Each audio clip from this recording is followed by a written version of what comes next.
Vamos a ir al libro de Génesis, en el capítulo 28. Génesis capítulo 28. Ayer yo dije voy a salir temprano a las 1:15, y mentira que me voy hasta las 1:30. Yo no puedo evitar las emociones. Hoy sí, por una vez me quitan el micrófono, pero tengo que salir temprano. Ok. Génesis 28, versículos 16 al 22.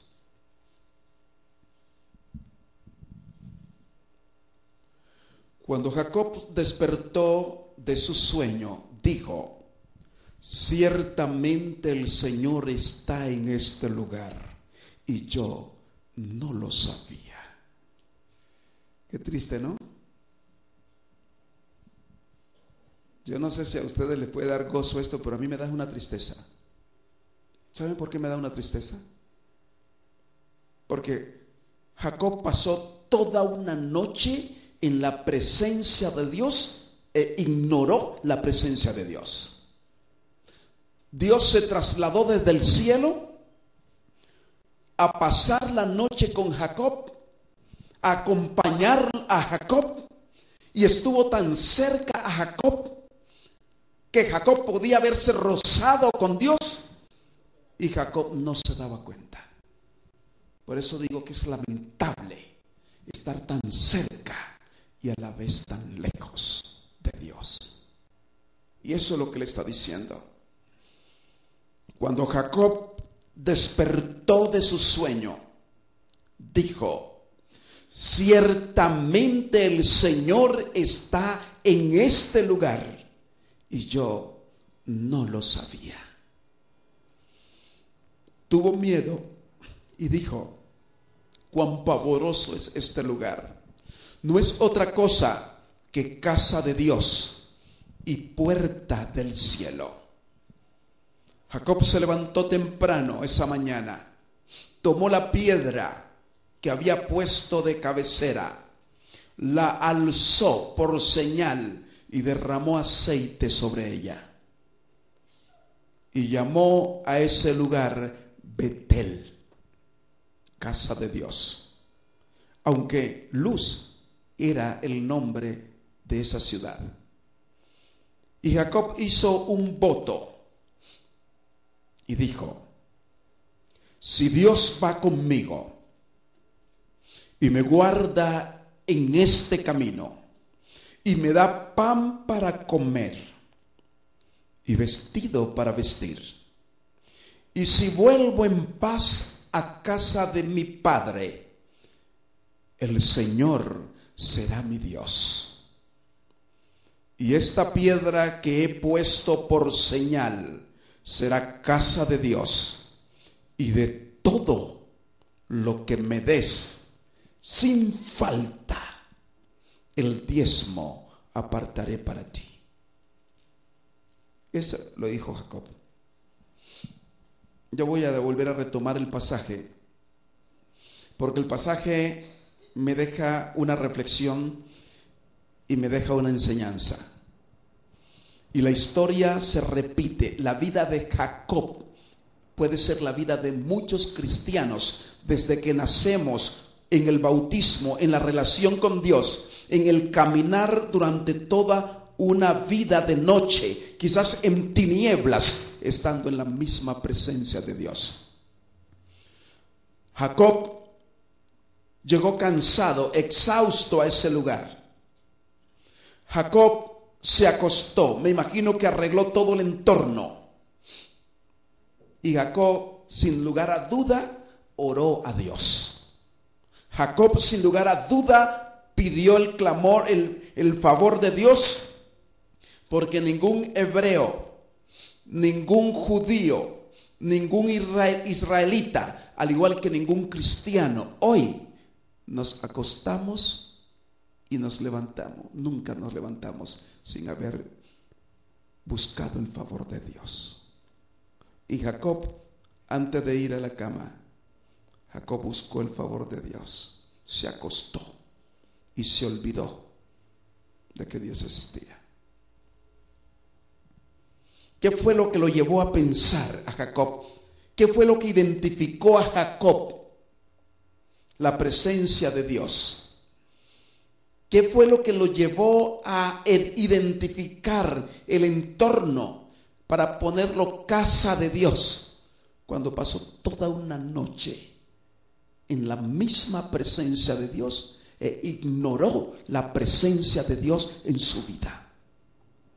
Pasó una noche en la miseria, una noche en la pobreza, en la presencia del rico de toda la humanidad, de los siglos, de los mundos, el dueño de la plata y del oro, el dueño de todo.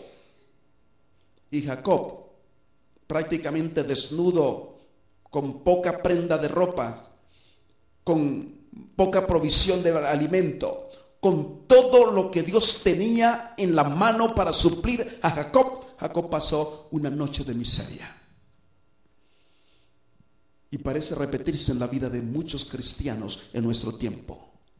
Jacob dice, cuando se levanta, dice que despertó de su sueño y dijo: ciertamente el Señor está en este lugar y yo no lo sabía. Qué tristeza espiritual, qué miseria de nuestra relación con Dios. Que Dios traslade su trono al lugar para acompañarte, para pasar una noche contigo, para estar en tu presencia, para protegerte, y tú pasar toda una noche ignorando la bendita presencia de Dios en tu vida. Tan cerca y a la vez tan lejos de Dios.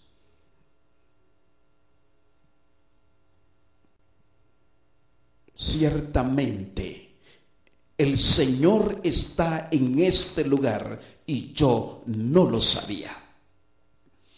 La noticia más triste es que muchos cristianos pasarán toda la vida del cristianismo con Cristo en la mente, con Dios en la mente y con la presencia de Dios en su vida, y no la perciben como Jacob.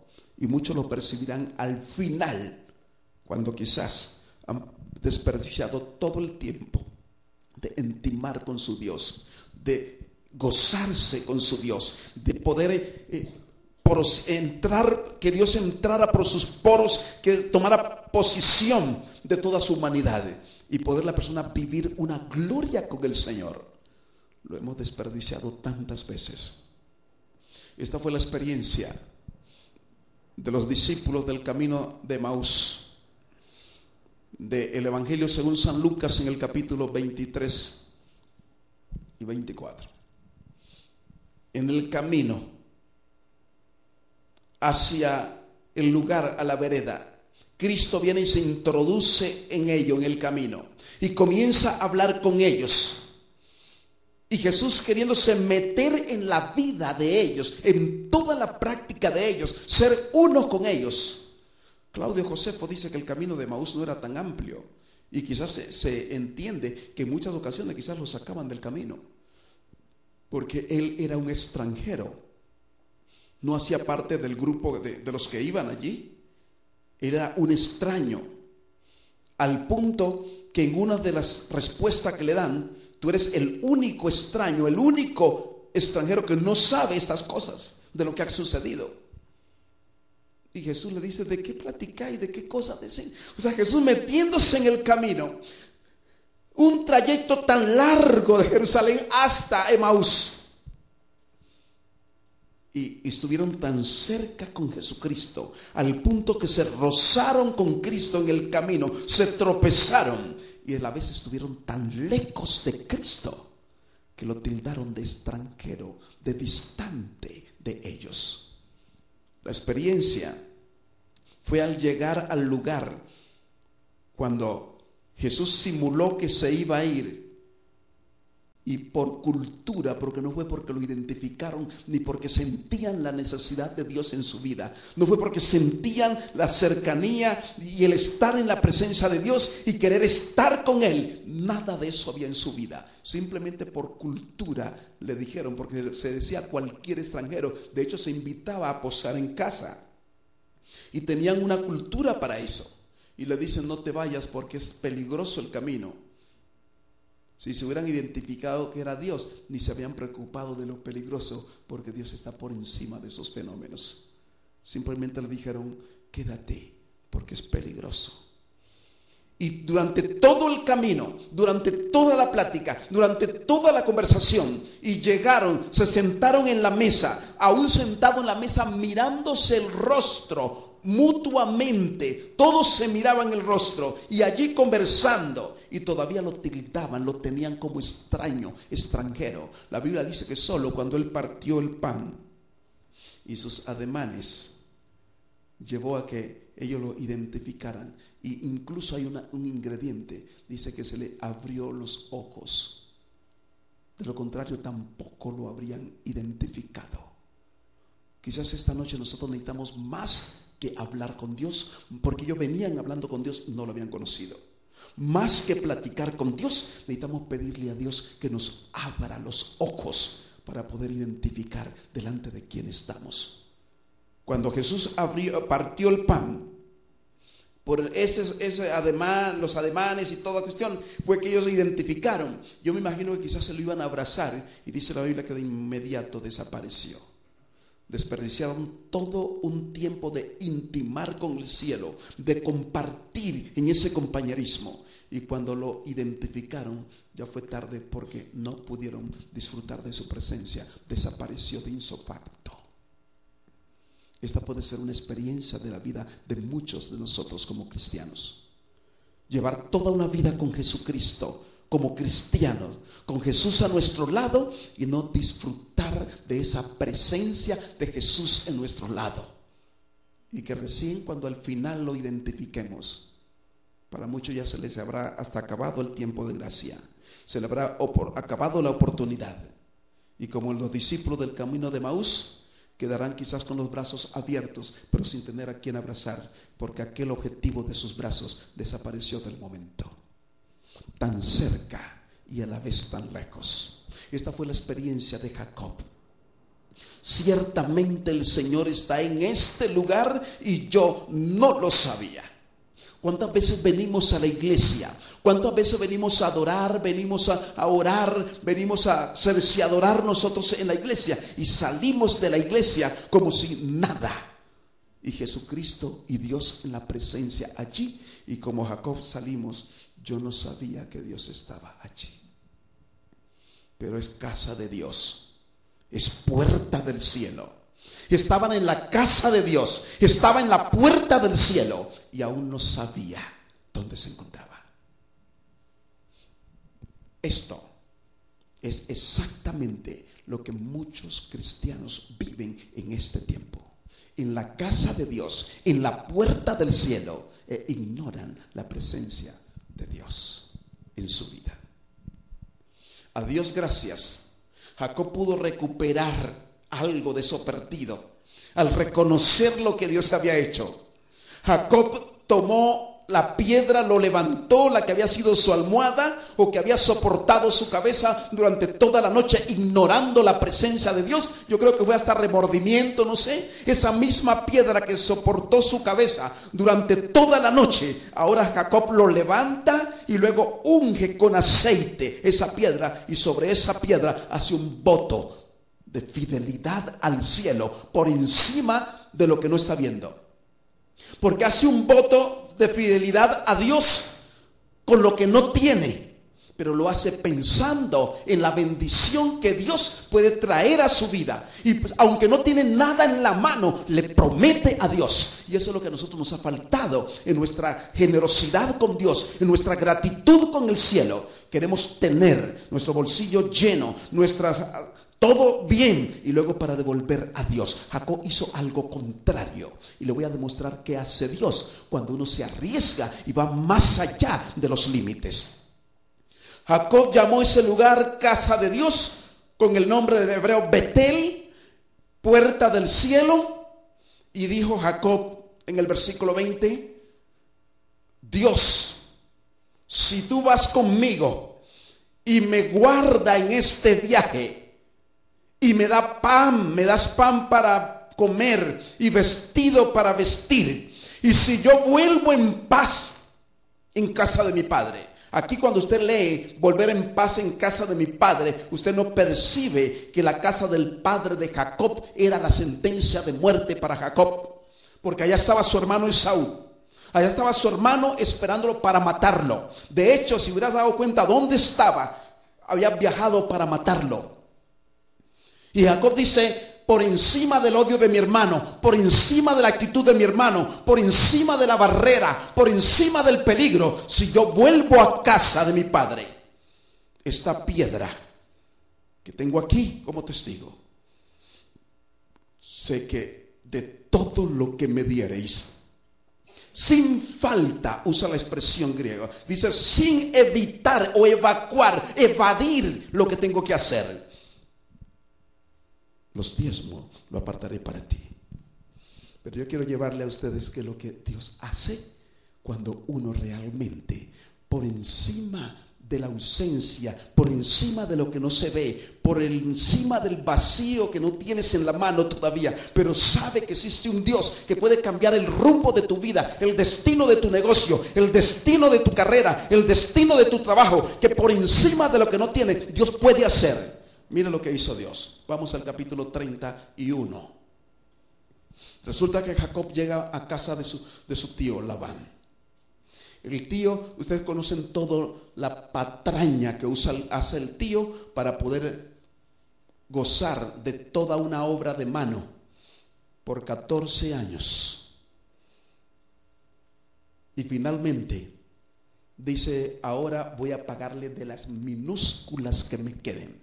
Y si es posible, pasarán meses y no recibirá ni un salario, porque de acuerdo al plan de Labán, las ovejas, los cabros, o mejor el ganado que tenía, él conocía la genética, sabía que que estaba en esta pinta, eso que tenía esto y esto, y si iba a montar a la hembra, los hijos, o mejor el fruto, el ganado va a salir conforme a esto. Y entonces Labán se inventa unos colores que no están dentro de su ganado, de su potrero. Se inventa unas listas que serán el salario para este hombre. Lo que Labán no se da cuenta es que este hombre acaba de hacer un voto en Betel, derrama aceite, y por encima de lo que no está viendo, sabe que Dios existe y que Dios puede trazar su camino, y toma un voto por encima de todo.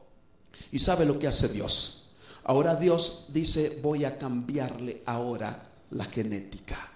Y todo lo que Labán diga contrario, yo voy a hacer que las ovejas paran, como es el salario de Jacob, por encima de la genética. Dios le cambia la genética a los animales. Y por eso cuando usted lee en el capítulo 31 de Génesis, versículo 7, Jacob comienza diciendo a sus esposas: vuestro padre me ha engañado y ha cambiado mi salario 10 veces. Miren que 10 veces lo había cambiado tratando de evadir pagarle. El contexto del hebreo era que Labán huía, evitaba pagarle a Jacob y no quería pagarle nada. Por eso le cambiaba las políticas. Pero Dios no le permitió que me hiciese mal. Si decía: los pintados serán tu salario, entonces todas las ovejas parían corderos pintados. Dios le cambiaba la genética.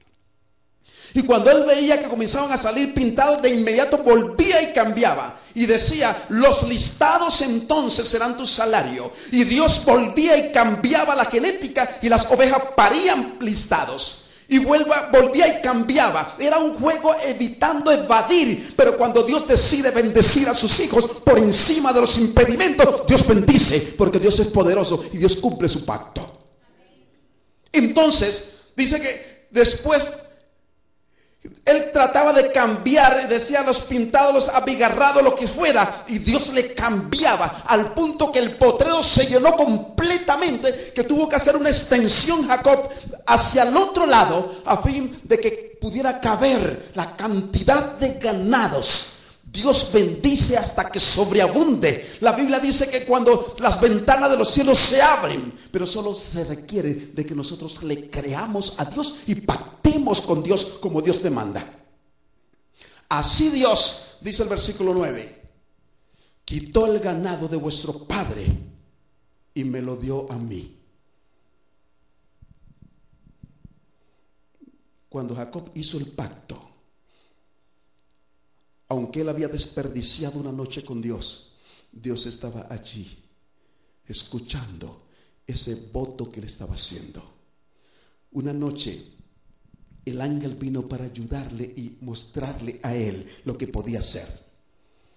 El versículo 11 dice: y el ángel de Dios me dijo en sueño, Jacob.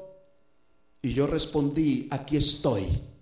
Y él agregó, alza tus ojos y verás que todos los machos que cubren a las ovejas son listados, pintados, abigarrados. O sea, Dios le buscó de todo, pero no estaban allí en el potrero de Labán, no había. Pero aunque no haya, Dios usa la raza, usa la genética, busca y suple.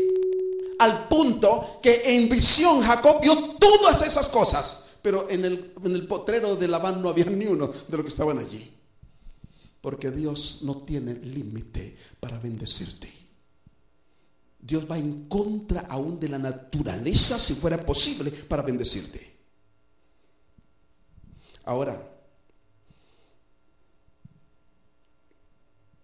el versículo 13 dice, el Señor se identifica, ahora le recuerda a Jacob, cuando tú haces voto conmigo, cuando tú haces pacto conmigo delante de mí, yo nunca pierdo, nunca fallo, yo cumplo. Mire lo que dice, yo soy el Dios de Betel.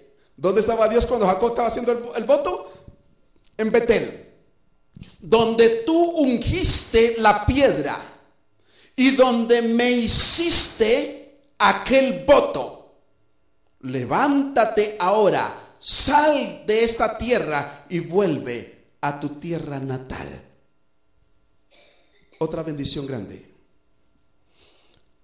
Patriarcas y Profetas dice que cuando Jacob comenzó a regresar hacia su tierra, Esaú todavía tenía la rabia, el enojo, el odio para acabar absolutamente con Jacob. Y cuando Jacob pasó el río Jaboc, cuando él comenzó a orar y después cuando tuvo la lucha con el ángel, y entonces Jacob realmente se da cuenta que está en un terreno de peligro, porque se dio cuenta que su hermano venía a encontrarse con él. ¿Y sabe lo que hizo Jacob? Jacob oró. Elena G. de White dice en Patriarcas y Profetas que cuando Jacob estaba orando, pidiéndole a Dios protección allí de rodillas, Dios envió un ángel a Esaú allá. Y Saúl comenzó a soñar, Esaú, que su hermano estaba desterrado, que su madre había muerto y una cantidad de cosas. Y el corazón de Esaú fue consternado de una naturaleza tal que fue derretido, de un corazón rudo, fuerte, asesino, con intención de acabar con la vida de su hermana, y se transformó en una madre amorosa, en un corazón tierno, al punto que tomó sus soldados, sus siervos, y se regresó y vino a buscar a su hermano cuando se dio cuenta que venía en el camino. Pero cuando Jacob se dio cuenta que su hermano venía con yo no sé cuántos soldados, 400 y pico, y entonces tuvo miedo, temor. Eso es lo que nos invade a nosotros, nos invade. A pesar de que pedimos a Dios, aunque estamos seguros que Dios nos ha bendecido, todavía tenemos el temor, porque creemos en Dios, pero no le creemos a Dios.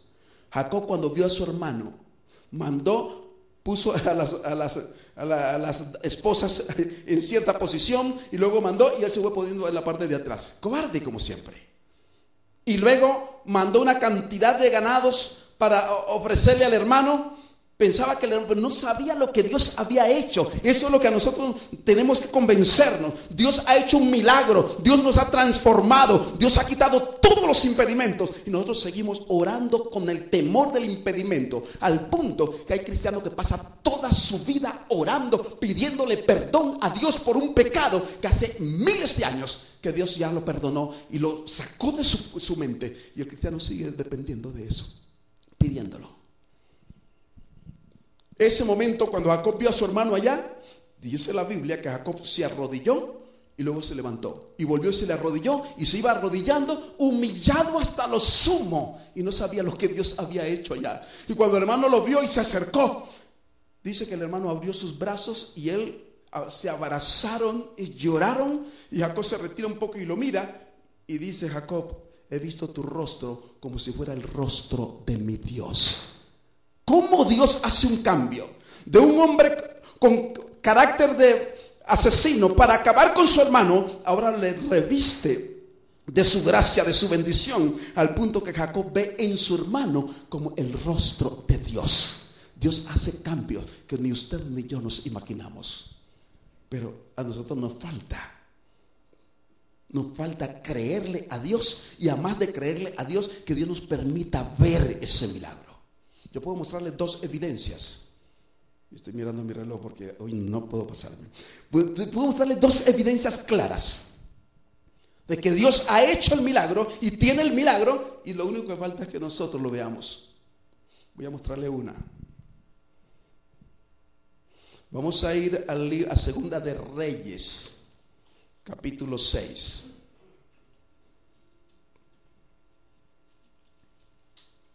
Segunda de Reyes, capítulo 6.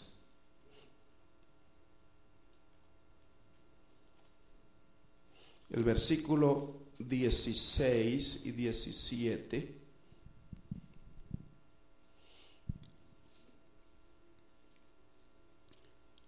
Resulta que de mañana se levantó el siervo del varón de Dios, estoy refiriendo a Eliseo, para salir, y vio el ejército que cercaba la ciudad con gentes a caballo y carros. Entonces su criado dijo: Señor mío, ¿qué haremos?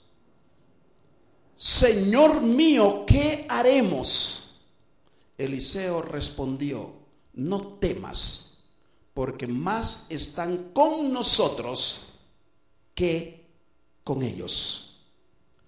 Y Eliseo oró: te ruego, Señor, que abras sus ojos para que vea. Eliseo no oró diciendo: Señor, te ruego que mande ángeles, porque Dios ya tiene la provisión. Dios ya tenía todos los ángeles. Eliseo solo lo creía en el Señor. Y el problema no era eso. El problema era que el otro se convenciera que Dios ya había obrado el milagro. Allí está el problema en nosotros. Y por eso Eliseo oró a que su siervo pudiera ver.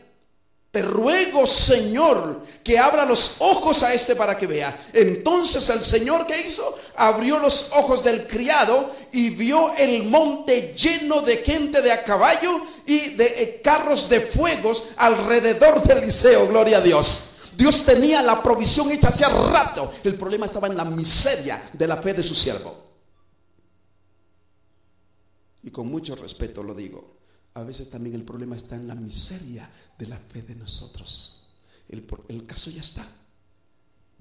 Ya estaba la provisión puesta. Y el hombre estaba ahí temblando. Ay, Señor, ¿qué haremos? Y Dios ya tenía toda la provisión. Usted sabe que esto puede suceder con nosotros. Dios ya tiene la provisión. Dios ya tiene la bendición. Dios ya tiene todo. Y nosotros estamos pidiéndole a Dios que nos dé. Y cuando Dios ya lo tiene allí, el problema es que nosotros no lo vemos. Segundo ejemplo. Porque el tiempo se me va, pero alcanzo a dar el segundo ejemplo. Vamos al libro de Génesis, capítulo 21.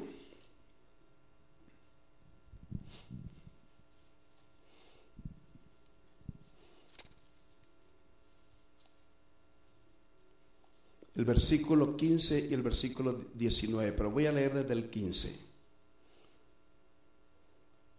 Ustedes ya conocen la historia, es la historia de Agar y de Ismael cuando salen. Dice la Biblia que en el versículo 15, que cuando faltó el agua del odre, dejó la mamá a su hijo debajo de un árbol, es decir, Agar a Ismael.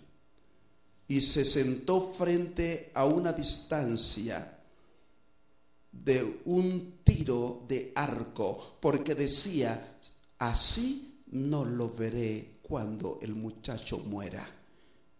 Y cuando ella se sentó enfrente del muchacho, el muchacho alzó su voz y lloró.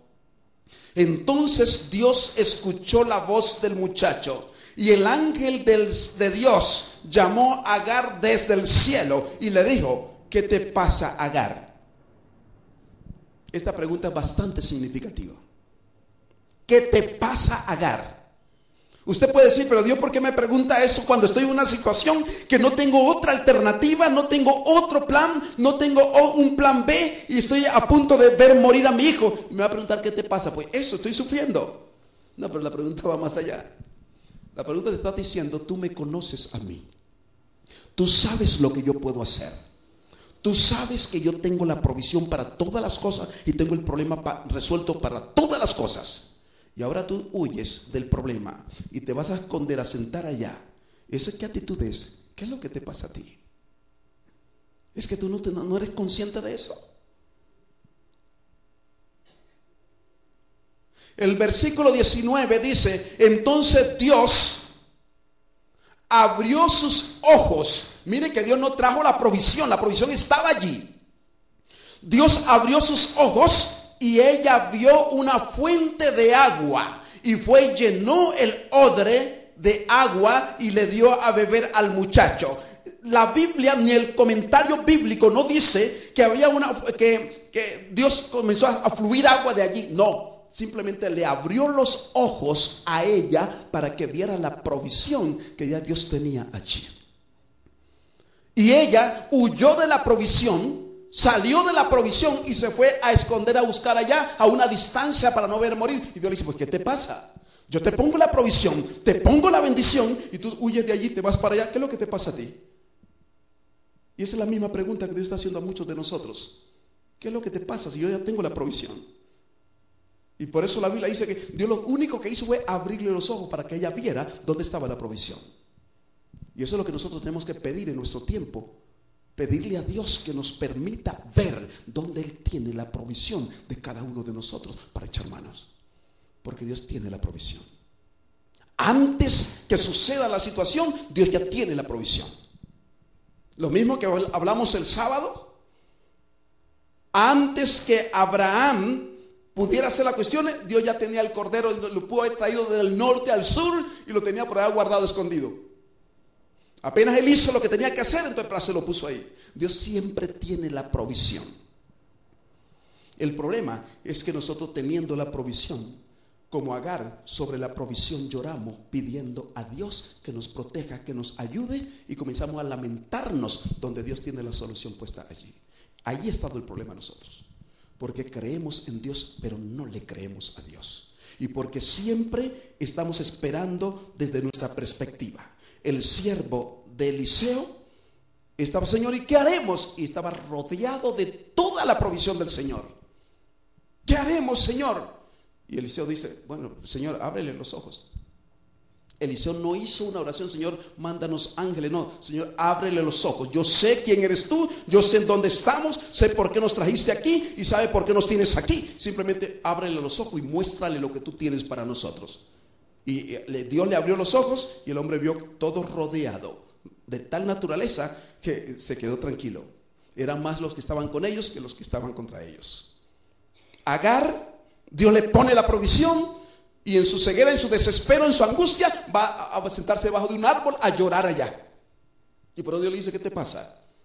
O sea, yo te traigo por este camino, te pongo allí. Agar no llegó allí por iniciativa de ella. Dios lo guió por el camino, porque ella salió sin saber a dónde iba, dice la Biblia. Pero Dios no juega al azar.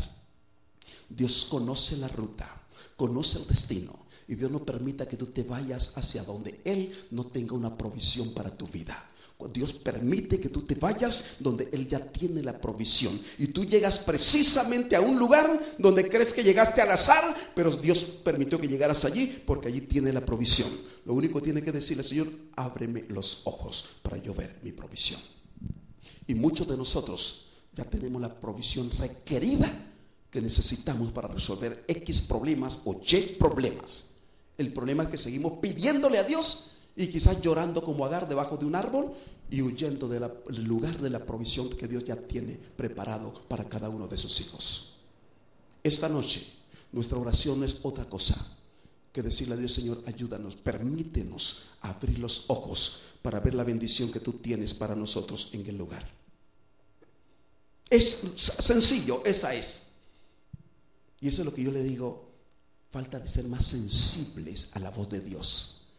Permitir que Dios nos guíe, que nos hable, que nos lleve, que nos oriente, y usted ser sensible. Y eso es lo más sencillo de su vida. El problema es que nosotros tenemos un intelecto, un raciocinio, que a veces nos vamos por encima de las cosas de Dios, pero como las cosas de Dios son tan sencillas, son como tan descomplicadas, que parecemos que no, esa no, la sofisticada es la nuestra, es mejor hacerlo así, hacerlo así. Yo aprendí la lección con la cuestión de la maleta y las otras cosas que se me embolataban. Lo aprendí de una manera tan clara. De pronto uno podía orar: Señor, muéstrame, háblame, dime. No, Dios no trabaja así, simplemente déjate guiar. Y de la manera más sencilla, pero obedece a lo que Dios coloca en ti y te hace sentir a ti, obedécelo. Y no tengas temor que no, que de pronto son intuición mía. No, si te pones en la mano de Dios, pues déjate guiar por Dios. Porque nos ponemos en la mano de Dios y entonces queremos nosotros buscarlo, porque somos complicados y nos complicamos. Pero Dios deja las cosas sencillas. Sencilla. Agar comenzó a buscar, yo creo que Agar estaba buscando era pronto un río por allá, o escuchaba una cascada o una cuestión, buscando, o una tormenta que empezara o sea, todo lo que nosotros nos de impacto. Y Dios tenía allí la fuente. Al punto que cuando abrió los ojos, veía cómo salía la fuente. Abrirle los ojos, no es que trajo el agua, no, Dios lo llevó al lugar. Y lo único que necesitaba era ver la bendición que Dios tenía allí. Yo quiero que tú sepas que Dios siempre te va a llevar al lugar donde Él tiene la bendición para ti y la provisión para ti. Eso es seguro, porque Dios no te está jugando a ti al azar. Dios sabe, y desde el momento que tú naciste, Dios te ha elegido para una misión, para un propósito. A Jeremías le dijo, desde el capítulo 1, versículo 5 en adelante, dice: desde antes que nacieras, desde el vientre de tu madre, ya yo te había colocado como profeta, como ta. O sea, nosotros tenemos un plan, un propósito de Dios en nuestras vidas. Por lo tanto, simplemente dejémonos guiar y digámosle a Dios: Señor, ayúdanos, muéstranos esa provisión. Y si tú estás dispuesto a cambiar las genéticas, hacer lo que quiera hacer, eso es problema de Él, que lo haga. Pero nosotros simplemente mantengámonos firmes en lo que necesitamos de Él.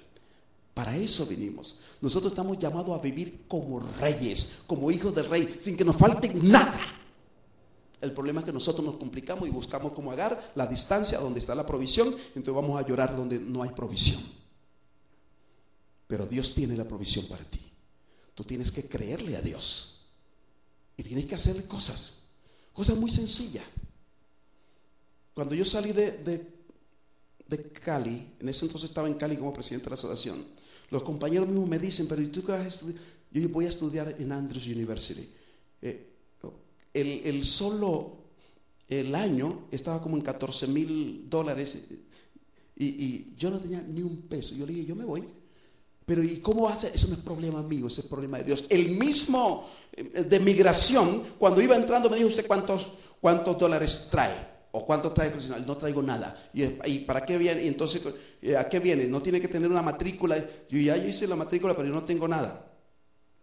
Pero ¿cómo? Le digo: usted no me puede limitar mi entrada, simplemente deme mi entrada, yo voy a la universidad, porque yo voy a estudiar en la universidad. Pero ¿y la plata? Y ese no es problema mío, es problema de Dios. Así de sencillo. Y cuando llegué a Andrews me dijeron: bueno, ¿y qué trajo? Otros mentecatos. ¿Cuál que trajo? Y mi padre lleno de toda la plata, lleno de todo. ¿Yo qué iba a llevar para allá? Pues claro, traje la salud, traje la buena disposición, traje todo. Le dije: yo vengo a estudiar aquí. Pero ¿y qué trajo? No traje nada. Yo sabía que Dios tiene la provisión. Dios no me lleva al azar a nada. Dios tiene mi provisión. Y esa misma semana recibí de un griego como $10,000 de un griego. Luego, allí en una misma oficina de los extranjería, sin que conociera al señor de allí, fui allá y le dije, mira, yo necesito, porque cuadrar todo el año, porque yo voy a estudiar esto y esto y esto, y el mismo doctor Najar me dice, ¿y cuánto traes? No traigo nada. Dios tiene la provisión mía aquí.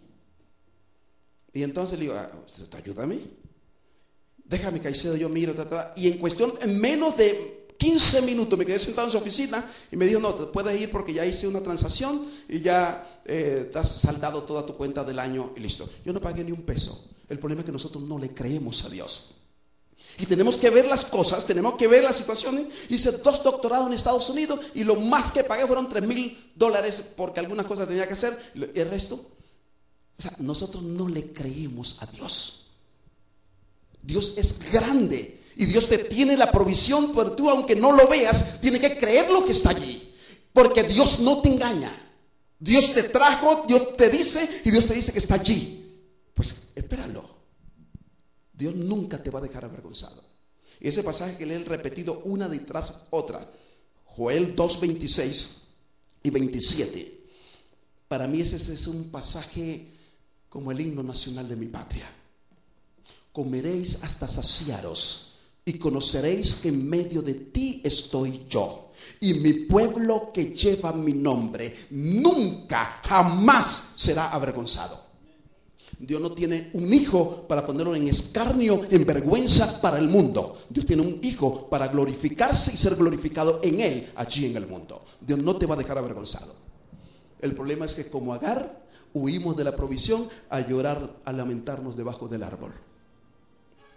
Esa es nuestra actitud. Y es razonable la pregunta que hace Dios: ¿qué te pasa? Dios no te va a poner a chocholearte, ay, ¿por qué estás allá? No, ya yo te puse la provisión aquí y ya te tengo la solución aquí, y ahora te vas a llorar allá debajo del árbol. Entonces, ¿qué te va a ir Dios allá a chocholearlo allá debajo del árbol? Que mira, que venga, no, ¿qué te pasa? Reacciona. Decimos creer en Él, pues creámosle a Él. Jacob, eso fue lo que hizo.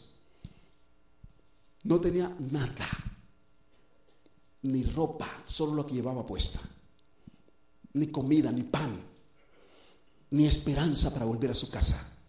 Pero hizo el pacto con el cielo, firmó su compromiso con Dios allí y dijo de todo, al punto que Dios es tan grande. Allá cuando le da todas las bendiciones, se le presenta: yo soy el Dios que estaba contigo allá en Betel, allá donde tú hiciste el pacto, que esto y esto y esto, y me dijiste que de todo lo que te diera, el diezmo apartaría por mí. Yo soy ese Dios, yo soy el que estuve contigo en Betel.